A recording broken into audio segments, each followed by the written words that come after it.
Hello and welcome to this episode of Leadership Guest Practices, and I promise you a very thought-provoking one today.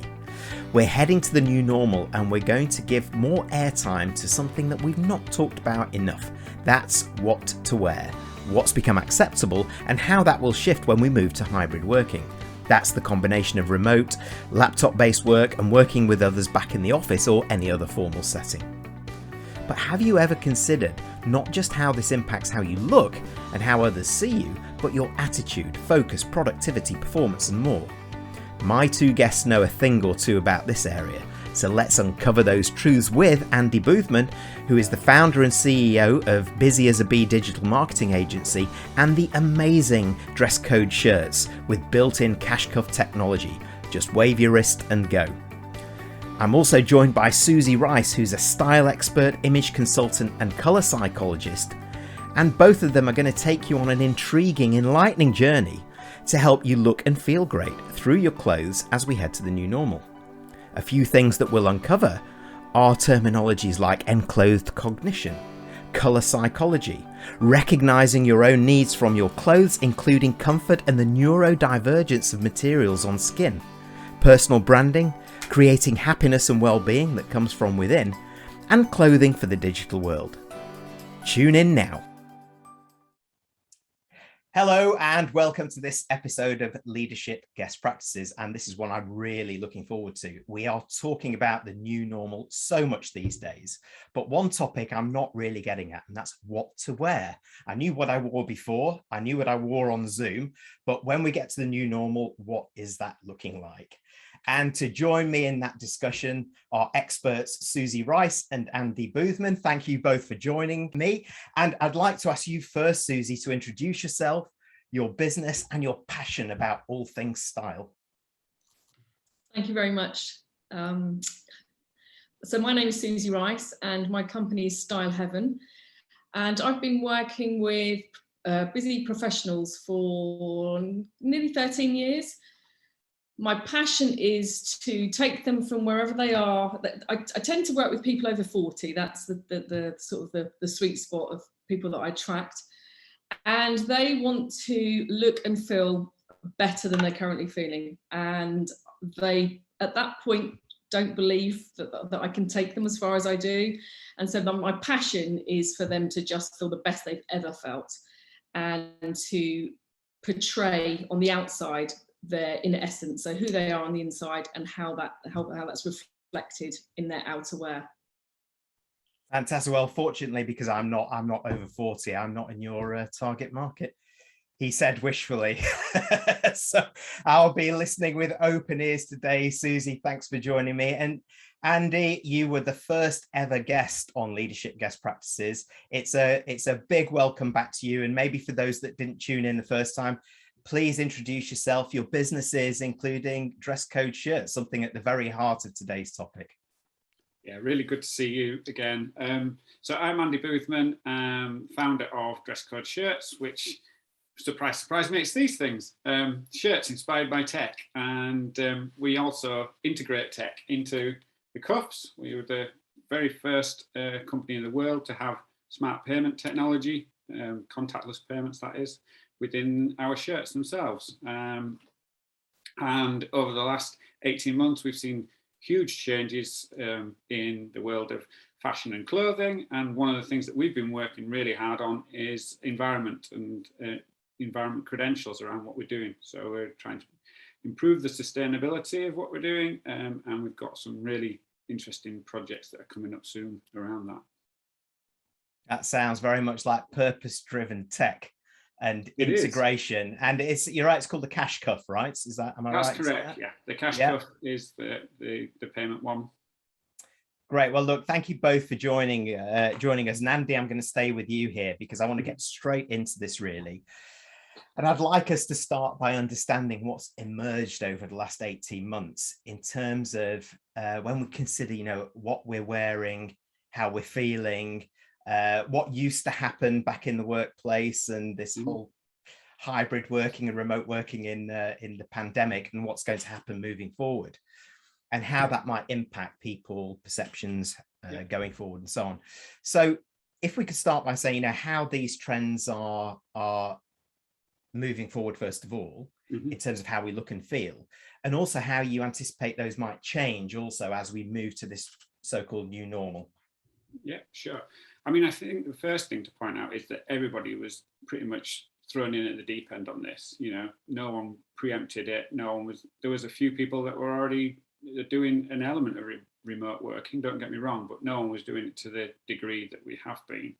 And you know, even when you were doing that as an existing kind of practitioner of it, you had all that kind of buoyancy and stuff around you of the normal world, the world you knew, and yeah, that all disappeared very, very quickly.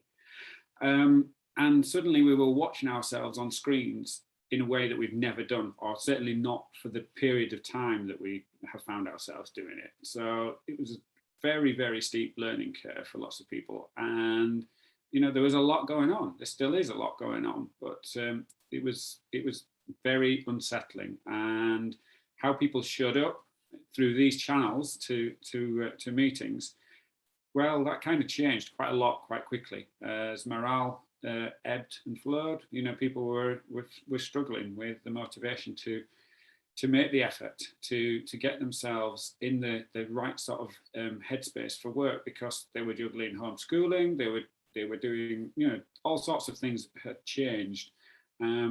And I think one of the things that sort of slipped initially was that making the effort about personal appearance, because, you know, you can just switch your camera off and then you just become a voice on these things. And that's acceptable in some circumstances. In other circumstances, it's infuriating. I know how many people get very, very upset, I think is the honest answer, by the number of little silhouettes that they see just appearing on these types of calls. And you miss a lot of the kind of nuances of interaction that you would get face to face, for certain. But yes, it's been massive change. And I think that the clothes that you're wearing and how you feel going into these sorts of things got a huge impact on how productive these channels are, just like as they would be face to face. Yeah, and you're right to pick up the point about motivation to make the effort, because I guess, you know, it's such I know myself is that when you dress, or even in front of the camera like this, it defines how you're going to show up for that, particularly when you've got your camera on, doesn't it?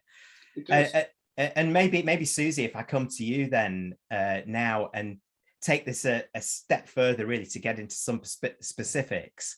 What are the main stylistic trends that you've seen emerge, you know, when we're kind of in the world of Teams, Zoom, Meet, wherever you're on, online conferences, virtual events, or networking groups? What are you seeing out there?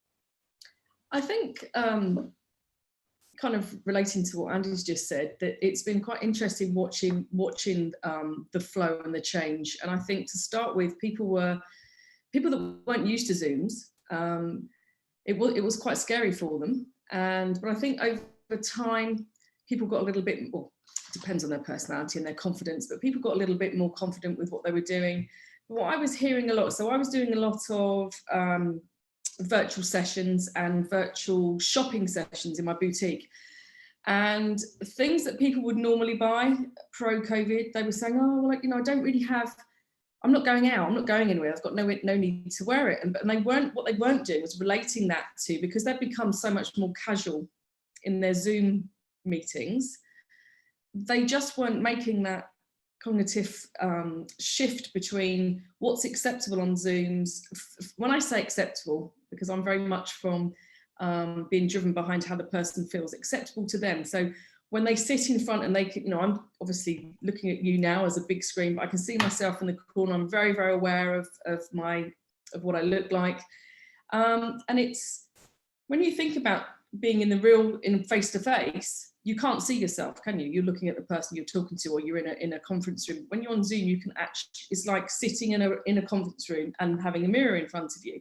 And so it's even more important, I think, because of the signals that gives yourself as to, you know, am I looking okay? Am I being perceived okay?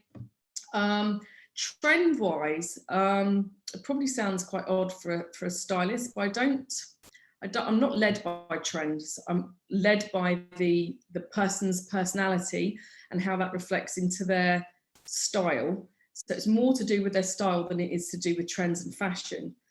Obviously, we're completely led by fashion because that's what filters down into the shops and that's what we wear. But I would say it's very, very different for men and women. There's a whole nother subject here of how it's affected, the gender break. Because, for instance, if we discuss, the three of us now, how long it took the three of us to get ready for this meeting in terms of our aesthetic, what we looked like, it takes a woman a lot longer. If she's going to do her hair, do her makeup, women have, it's a lovely thing, but we have a lot more choice of what to wear. Men generally, they're going to wear a shirt or a polo shirt. And I think it's much easier for women to express themselves because men tend to, Andy's shirts are amazing. They've got cuffs on, but obviously in a Zoom, you can't actually see the cuff. And so I think it's just a lot easier for women to express, but also because they've got that choice, it can be very confusing. But trend-wise, I think that the colour has played a big part in it. That and again, it depends on the profession. So if I'm working with somebody who needs to be suited and booted, they tend to go, the suit would tend to be a dark staple colour. It would be grey, chocolate brown, navy blue or black. But on a Zoom, you tend to not need to wear a suit. You can go full out for colour. So, I've gone for pink this morning. And so colour, I would say, would be the thing that people have encompassed and took that forward to show their personality off. Yeah, it's funny. While you're speaking, I'm smiling to myself saying, having you two on this episode today, I was way more conscious of what I was going to wear. And it's the first time, honestly, it's the first time where I've actually worn a shirt. It's a short sleeve shirt, but on one of these, it's mainly polos, as you say, and the beauty filter up to max. And that does me, on that. But today I was thinking, well, I've got this new background. I've got lots of oranges in it. So what's going to go on? It's like, it was an absolute nightmare. But I totally get what you're thinking. You got me also remembering what happened over the last year with certain brands, because I remember Prada came out and they started changing their clothing, the top half particularly, and using this V here for branding purposes and bringing people into that to look good on Zoom or look good in front of the camera. So started to go down that road. But let's get into a little bit more detail here, because there's some snippets of things that you're both saying here that are worth going into a little bit more detail, probably in terms of the why and the what first, and then we'll get into the how. So Andy, coming back to you, you speak passionately at DressCode Shirts and outside of that about enclothed cognition, the hidden superpower of clothing. I would love to hear more about that, because I wasn't familiar with the terminology. I want to get into what that actually means and why it's so important in the era that we are now, but as we move to the new normal of hybrid working, where we're potentially face-to-face and online. Yeah, thanks. I think the first thing I would say is that I think most of us seem to have forgotten about what the role of clothes actually are, above and beyond just covering your body. We take them for granted, I think, a lot of the time. You just go to the wardrobe, grab the first thing you see, and away you go. There's a heck of a lot going on in terms of the cognitive messages that you get from clothes. And enclothed cognition is a real thing. What you wear will have a direct impact on your outlook, your productivity, all kinds of different aspects of your day can be enhanced by what you're choosing to wear. Equally, if you don't kind of give it the attention it deserves, it will make what seems like a pretty average day feel worse and stuff like that. It's been proven many times by various different scientific experiments, but it's a known fact that when you put clothes on, clothes are speaking to you, as in the internal you, but also to the environment around you.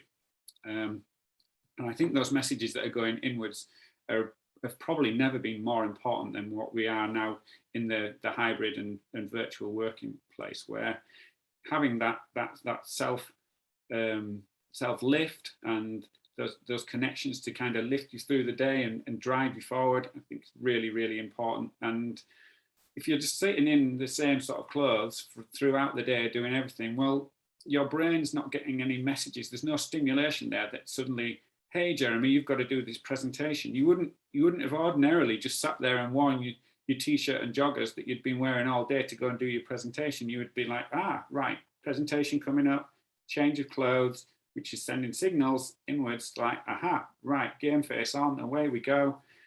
And, when you're not doing that, or when you're kind of doing what has been happening, this 50-50 thing of just thinking about the bit that you're going to see. So we've had lots of stories of people either wearing very little on the bottom half or shorts when it's hot and things like that. Again, it's kind of mixing those messages. So your kind of focus isn't as sharp as it would have been. The classic example that's often used for enclothed cognition is the white coat that we associate with surgeons and things like that. And there's a number of experiments where two groups of people given the exact same item of clothing, two separate rooms. One group are told that you are surgeons and you're going to perform some surgery. The other group are told you're artists, and they're given the same task, the exact same task to do, but in those different mindsets because of that garment and what it means to them and the associations. And their activities are measured. The surgeons are very precise and calculated in what they do. People who are told they're artists are much more expressive and free in terms of what they do. And that's a wonderful example of it. And I think it is something that we've all kind of forgotten or just started to take too much for granted, I think. And this new environment that we're sitting in, it's really important for people's mental health and well-being to just take that moment in a morning, or even better the night before, think about what you're doing that following day and what are the things that you could do with your clothes to kind of change up the gears, or even change down the gears, because that's equally important at the other end of the day. When you've been doing this all day and you need that wind down, changing out of the clothes and going with something else will help you achieve that. This is really amazing stuff, and like so many things, it starts with mindset, and but going into my mental health, my well-being, how I feel, really does start to define how I show up, and in those different situations. I think situational dressing is a really interesting concept, particularly if we are still going to be online largely, but then off to an event or off to do something else. It's a different thought process, and maybe more so I can relate to that now, because I don't generally stand in front of the camera when I do this. I've stayed seated, but I know that some people do. I have taken care of my top half, but not so much of my my bottom half. I'm giving too much away. However, that's where it is. However, it does resonate with what you say around mindset and about what different sorts of meetings I've got or recording some of these. It always reminds me of the Silicon Valley approach, the t-shirts and jeans approach to this, and how that is becoming also synonymous with some level of expertise or new ways of working. Just before I come to Suzie on that, do you have a view on that? Yeah, I do. I mean, all of these things, we're talking about uniforms here. So that what you've described as the Silicon Valley approach, that's a uniform, the t-shirt and jeans. And there was a time when that was novel and it stood out. I think that time's come and gone, if I'm being honest. And it doesn't matter what role you're doing, where you might be in life. We've all got various different uniforms that we're putting on throughout the day, throughout the week, whether it's your parenting uniform, your business uniform, whatever that might happen to be. You know, the things, it could be as subtle as a change of socks, even. You know, your favorite socks, that might be the thing that you're going to go to when you've got to do that really important presentation. No one's ever going to see them other than you. You know, this is a good reason that we have all spent a lot of money on expensive underwear. It's sending messages inwards to you. It's not the stuff that many other people are going to see. So yeah, I think it's a great example that you've given of enclothed cognition, but I think in terms of its ability, it's quite limited. And you know, I guess some people will aspire to that, of course, and you know, that's all good for them if that's what they want to be and the particular channel they want to take. But I think, you know, in the world that we have with so many different textures, materials, t-shirts and jeans, it's a little bit limited. Yeah, I get that. And there's one big element that we've not come to yet, which brings all of this alive, which is around color. And I know, Suzie, you're very passionate about this, and there's no doubt that we will continue to have all of these multiple situations where we're required to show up in life, at work, wherever that is. Andy talks about enclothed cognition. I'm sure a part of that is color, and something close to your heart is color psychology. So could you also explain what that is for us, please, its importance, and how actually that helps us when we're showing up, either remotely or indeed face-to-face? Absolutely. I mean, colour is just, the power of colour is phenomenal. We see colour first. So regardless of what somebody's wearing, what shape, we always see the colour first. And the psychology of colour is, you know, when we've got ourselves dressed, when we've put, relating to your uniform analogy, Andy, which is a brilliant way, I think, for people to get their heads around, you know, all the different hats they wear, the different roles in life that they have, and having their uniform for that. And the thing is that a lot of people don't know what their uniforms are. This is why they come to me to start with, because they have over time lost the confidence in their own choice, in their own likes and dislikes. They're not aware of this. They've just got lost and they don't know what to choose. And colour is a massive part of when I'm doing colour analysis with someone. It's based on their eye colour, their hair colour, currently, not whether they've dyed it, so whatever it is at that time, and the undertone of their skin. And these three things depict, when colour is close to the face, whether it's a positive, whether it lights them up, it reflects a natural light onto them, it makes them look younger, more youthful, more vibrant, more healthy, or whether it's having a negative effect, which is to cast shadows, to emphasize lines, dark circles, and to just make them feel very low. And unless you've ever experienced colour analysis, of course, we're not really aware of it. But when we learn colour at school, it's usually in art, and if we don't take art on as a subject, we don't get any further. And over the years, working with hundreds and hundreds of people, most people don't even know what the three primary colours are. And when you take that forward, so for instance, colour psychology, so when you get dressed in the morning, you look in the mirror, it's the effect of what that outfit does for you, what that uniform does for you, and colour is the biggest player in that. So for instance, quite often I'll be working with somebody and they, through their teens, their 20s, 30s, 40s, they've always looked amazing in autumnal, rich browns, tans, lime greens. They may well have brown eyes. And as they have started to cross over on the grey side, to come through, they might be salt and pepper grey. They've got no idea, but they're getting dressed in the morning and they look in the mirror and they just feel like everything about them just feels wrong. They feel old, they feel tired, they feel like a has-been. These are words that I'm told, these are not labels that I'm giving. And they just feel, and it completely impacts on their day, every day. And the wonderful thing is to show them that they've crossed over from a warm through to a cool, so that cool colours will instantly make them feel 10 years younger, healthy, vibrant, and it just gives them a new lease of life. And so the psychology of colour is basically what you wear close to your face and the effects that it has on you, and importantly in the business world, the effects that it has, the perception of others. And if you've got both sides here, where you've got if somebody's wearing colours that are amazing on them and it helps to give them that positive confidence, that's going to radiate out, and so that's going to affect the person they're with, but also the visual of the opposing person and how they view you.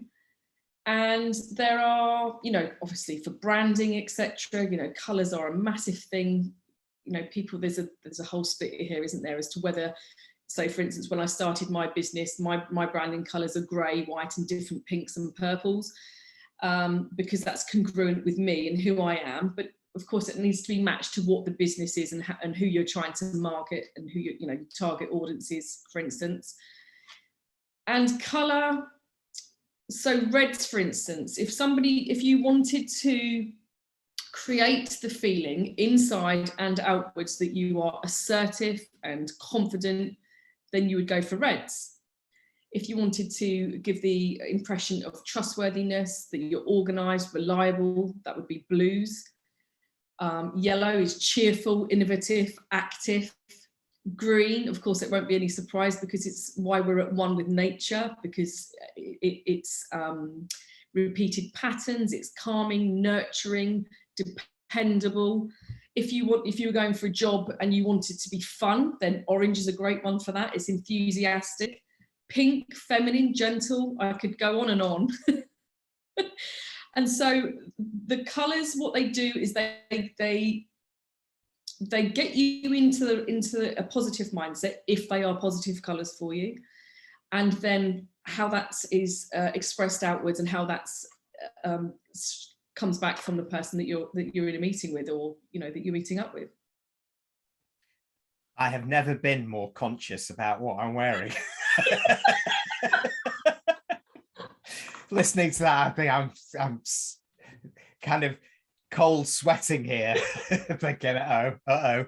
But I do recognise that point about the opening the wardrobe, and as I have definitely got whiter here, where I've got on my head, and less of it as well. And you're right, some of those things that I used to wear just don't quite look right, but I'm not getting to. I'm now thinking it might be colour. I might need to come to you for a little bit more advice after that. But it's fascinating. I mean, I'd heard of the power of love, but the power of colour is clearly there, right? Absolutely. And interesting that we don't really think about, well, we're not aware of it, should I say. We don't really think about, you know, our eyes, our hair, our skin tones, and how that type of colour analysis goes with certain things. And you must have seen, just a quick one, you must have seen some bold transformations in your time. What have you worked with somebody who's really just suddenly blossomed when you've worked with them? And do you have any example? Oh, absolutely. Everyone I ever worked with. It's the uniform, when people lose their confidence in their own ability to choose. So they basically have a wardrobe of, I don't wear any of it. I don't wear 90% of it. And of course, they don't even realise that. And when we do the statistics, they're quite shocked. So about 6 years ago, I did some research into to my client base at the time. And they, on average, they had £4,500 worth of clothes hanging in the wardrobe they never, ever wore, ever. And the uniform, when they come to me, is they tend to wear a lot of black. There's nothing wrong with black. So I'm not the black police. So for somebody like me, for instance, who is very, very fair, I've got very fair skin, I've got aqua see-through eyes and blonde hair, so I'm very, very fair. So put black on me, I aged 10 years, I look horrendous. The thing with clothing and black is that people have a belief that it makes them look slimmer, and also they hide in it because colour obviously puts you, stands out in the crowd, because we've got this black uniform. Probably, I would say about 4 or 5 years ago, it was much easier to buy dark staples for people that weren't black if black wasn't a great colour on them. So there was a lot more navy blue and a lot more charcoal grey available in the shops. That's one of the reasons I started my boutique, because I couldn't always get what I wanted. So I thought, okay, I'm gonna source clothing myself. But it's a shame I can't show you visuals. But so I always take before and after pictures. And at the end of a client's journey, they have a photographic shoot so that I can show them all of the different outfits. They can dress this up, dress this down, and all the combinations that they can make. And then we have a collage, and then they see their before and all of the collage. But the impact is just, I mean, it's what gets me out of bed in the morning. It's such a huge impact. And they come to me, they think for styling, but actually it's the confidence that they're really looking for. Subconsciously, it's the confidence. And what I teach them is I train them how to identify their own colouring, their own self, their own style, personality, their own body shape. And by the time they finish with me, ultimately, I'm getting them a new wardrobe when they work with me, but taking that forward, they then know exactly what they're looking for and exactly what their backbone, what their style personality is. And the transformation is huge, and it gets me so excited. It doesn't feel like work. It's amazing. I love it. Well, I could really talk about this with both of you all day about getting into this deeper, but in the spirit of this episode, let's get to some practical how-to around this as well. And coming back to you, Andy, around this. So for those interested to know more particularly, how do we recognize our own needs, if you like, from our own clothes, taking into account all of those things that you mentioned about well-being, mental health, and as Suzie just mentioned there about that confidence element. Mm-hmm. And as you picked up right at the end of the last piece, you were talking about the neurodivergence of materials on the skin, how it feels, all of those kind of things, how it impacts our personal brand, perhaps. All of those things around creating confidence, happiness, and so on. What are some of the things that we can do, and how do people do it? Okay, I think one of the things that we need to sort of be is truthful to ourselves. It's something that, Suzie's work always is about, bringing out the true person that's hiding behind all these other things that they've put in front of them. So recognize the things that you like and don't like, and work with that, to just be truthful. And it's just simple things, really, like keep a diary of the things you've worn and how you felt. Equally, we tend to have lots and lots of images of ourselves these days, whether we like it or not. People will do a screen grab of these types of things, or there'll be a picture taken. Just have a look back through at some of those pictures that you're in, and think back, was that something you were enjoying? If it was, if it was a great event, great occasion, what was it about the clothes that you were wearing that helped make that so fantastic? And look at how you might replicate that, and do some really simple little experiments. Find that core range of clothes that make you feel fantastic, or that you've got fantastic memories associated with. What else have you got that feels very similar? And when I say feels, that could be literally in terms of how it feels against your skin, but it could also be the colours and the cuts, and all sorts of different aspects about it. And start to define that wardrobe, because I think that's the biggest issue, is that you tend to collect clothes over a prolonged period, and there's go-to pieces, but why are they go-to pieces, and why are you not choosing the one next to it? And just simply keeping a very informal diary, keeping a check, using the visual references that are around you. If you're really unsure and you want some help, go and speak to someone. It'll make a world of difference and take a lot of the stress out of it, for certain. That's going to be a huge advantage. But yeah, find the things that you like, that are going to help set that mindset in the positive direction that we all want it to be.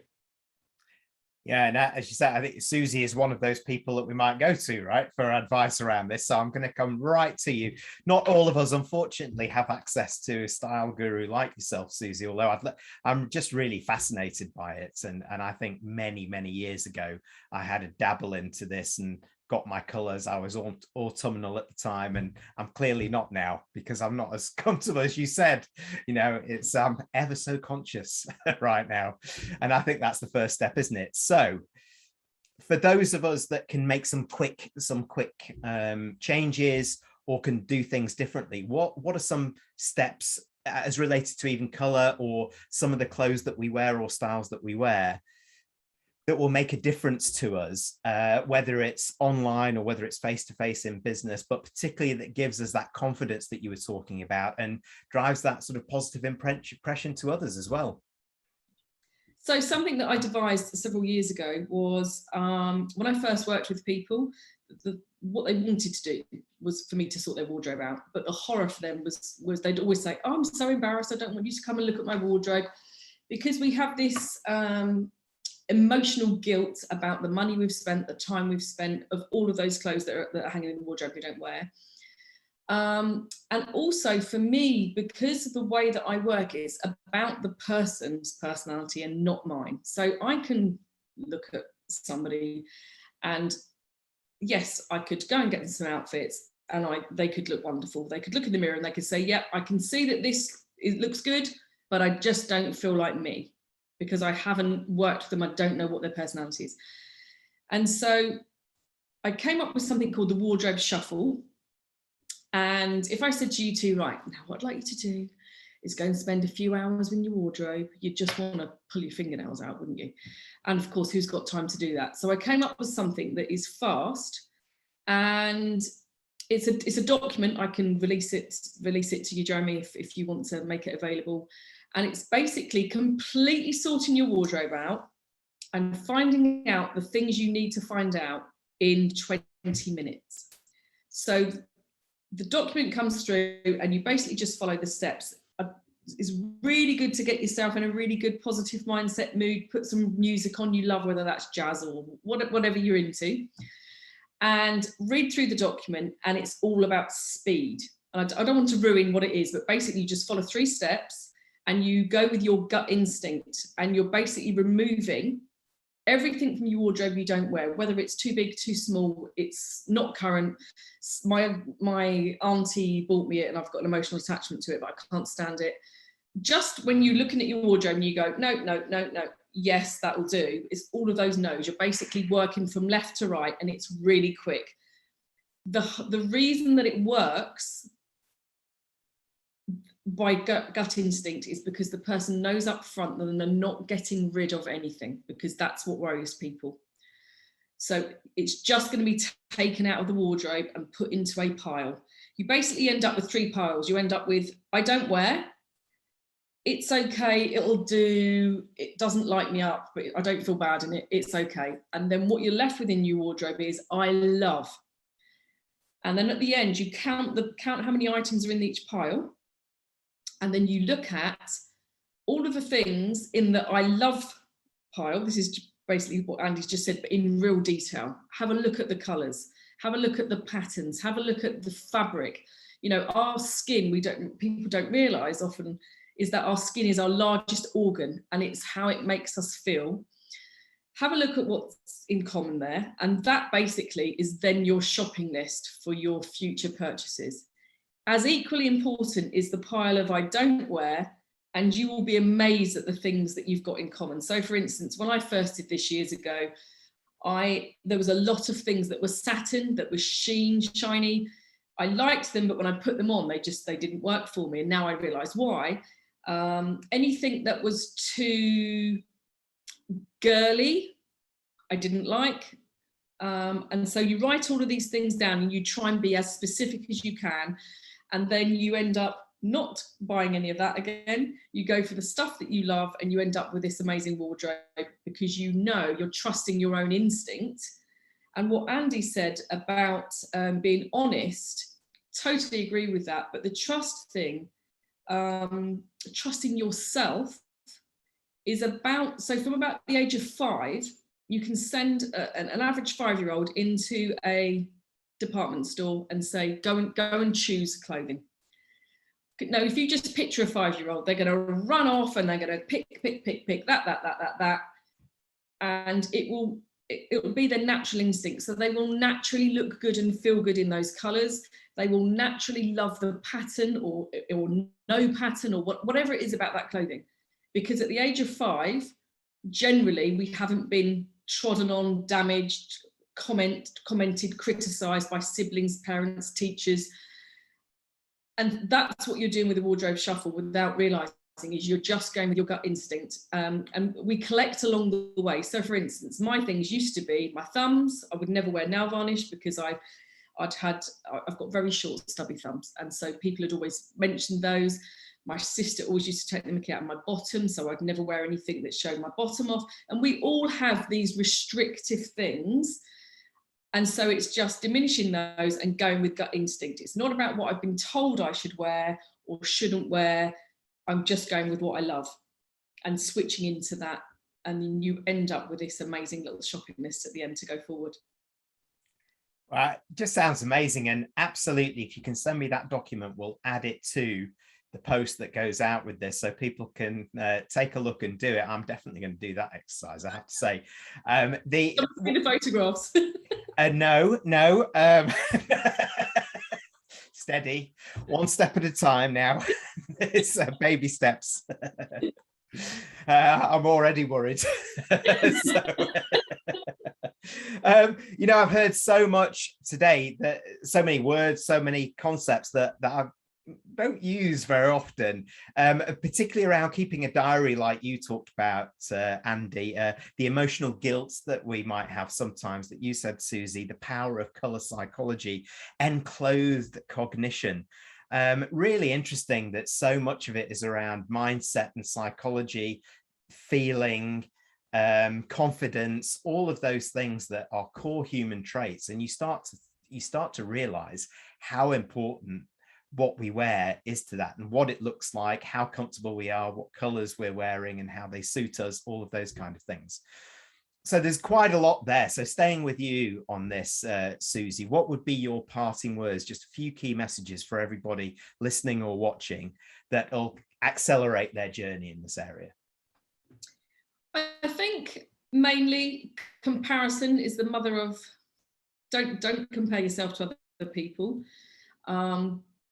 I was really shocked when I first started doing this, that I worked with the most successful, if I saw them in the street, I'd think they've got it all going on. They've got it perfect. And they'd come to me and they'd sit on my couch and they would tell me all exactly the same insecurities, the same things about themselves, their age, their weight. They've got no clue what to wear. They've got imposter syndrome. They feel like they're just winging it at work.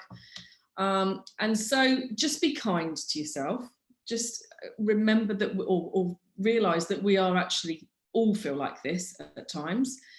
And, if you're in a place where you actually, the reason I do this job is because just after I had my son, I went into I felt terrible about myself, to the point where I went to see a coach. She sent me off to a retreat, which then led me off to the London College of Fashion to train in this. And the reason that I turned it into a business is because I didn't want anyone else to ever feel the way I felt about myself, and that I was a failure and all of these things. So just be kind to yourself, treat yourself with some kindness. And if you feel that you want to go and have a look at colour analysis, then treat yourself. It's an investment. It saves you money in the end. It obviously doesn't have to be with me. There's lots of brilliant stylists around the country, but also to just sit, close your eyes and think back to a time. Was there ever a time that you felt really good? What were you doing? What was the circumstance? And what were you wearing? What did that look like? What did it feel like? What was the colour of it? And just reconnect to who you are and what you like, and forget about, don't try pleasing anybody but yourself. That's my biggest message. Yeah, be kind to yourself. That's absolutely right. And I so much of that makes sense. And of course, coming back to a point that we started with and bringing you into this, Andy, is that you started to do other things with clothing, which is around integrating technology. Your shirts not only look amazing stylistically, but they have tech inside. We talk about wearables, all of these kind of things at the moment. So perhaps while we're being kind to ourselves and figuring out what's best for ourselves, what's on the horizon in terms of technology integration that we might need to think about over the next 5 years from what you're seeing in the market and potentially what you're innovating? Yeah, no, I think at the moment, what we call a wearable, I think, is quite laughable, really, in terms of its description, because they're not really integrated pieces as such. They tend to be things that we're sticking onto various bits of our body. For me, in the way I see this all working, I think that what Suzie said was spot on in terms of being kind to yourself. But I think our clothes are going to evolve quite a lot in terms of the functionality that they're going to be able to deliver for us. And particularly in the kind of mental health space and well-being, everything from posture to body temperature to even things that will sense a raised heart rate, a raised pulse, and trigger things like headspace to give you that opportunity to reflect, calm down. I think there's an awful lot that clothing has to offer that goes above and beyond where we are right now. And yeah, we're looking forward to developing some of that. Some of it's already in the pipeline. And yeah, it's a fascinating space that I'm thrilled to be involved with, really. Wow. Okay. Mood boosting clothing. No, that's with technology fuel behind it as well. That's going to be something to see for sure. Really interesting to see what happens over the next few years. So you've got to keep us posted on that one.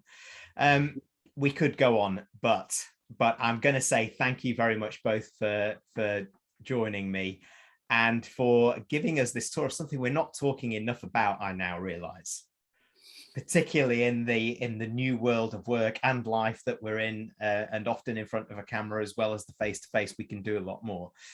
I am absolutely sure that there are many who are listening or watching this will want to get in touch and deepen this conversation with you both. So Suzie, just to come to you first, and we will put this on the screen for those of you watching as well. But for those people that want to get in touch with you and find out more, what are the links and how do they get hold of you?